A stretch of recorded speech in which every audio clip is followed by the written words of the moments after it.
Bonjour, aujourd'hui on va voir en détail la définition d'une suite qui tend vers une limite finie L. La propriété du cours qui dit UN tend vers L peut se dire de deux manières, soit en français pour n'importe quel nombre positif epsilon, sous-entendu aussi petit que l'on souhaite, on peut toujours trouver un rang n à partir duquel la distance entre chaque terme de la suite et L sera inférieure à epsilon. En mathématiques, pour tout epsilon supérieur à 0, il existe n, tel que pour tout n supérieur à n, valeur absolue de un-l inférieure à epsilon. On va essayer de voir un petit peu le lien entre les deux. Quand on dit pour n'importe quel nombre positif epsilon, on est bien d'accord que pour n'importe quel nombre positif epsilon, on est ici. Et ensuite, on peut trouver un rang n. On peut trouver un rang n, c'est il existe n,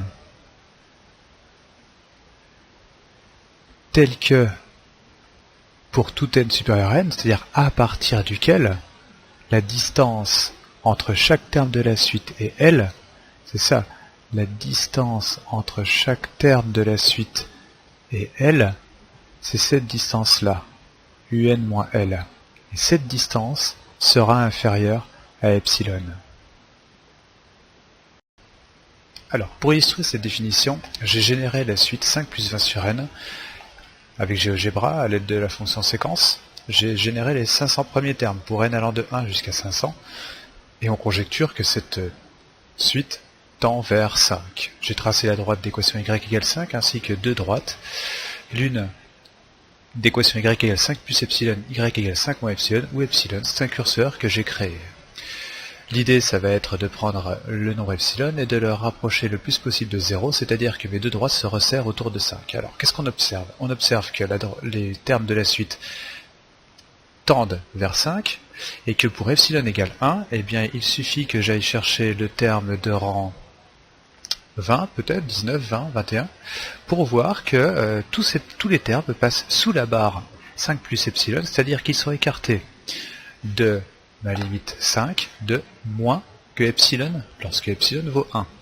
Si je réduis la valeur de epsilon, eh bien il suffit que j'aille chercher un petit peu plus loin, et à un moment je trouverai de nouveau des termes qui passeront sous la barre des epsilon, pour epsilon égale 0,4.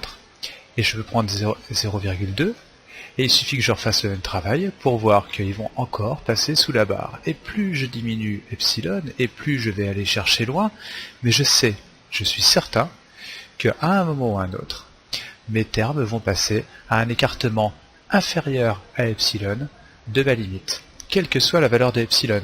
Dans l'idée, je réduis au maximum, mais je sais qu'il suffit que j'aille chercher encore plus loin, et je vais passer encore sous les epsilon, jusqu'à ce que epsilon devienne infiniment petit, et là on peut dire que les termes seront infiniment proches de 5.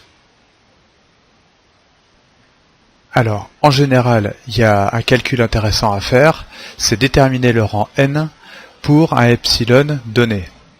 Soit une valeur numérique de epsilon, soit même encore mieux, l'expression de n en fonction de epsilon.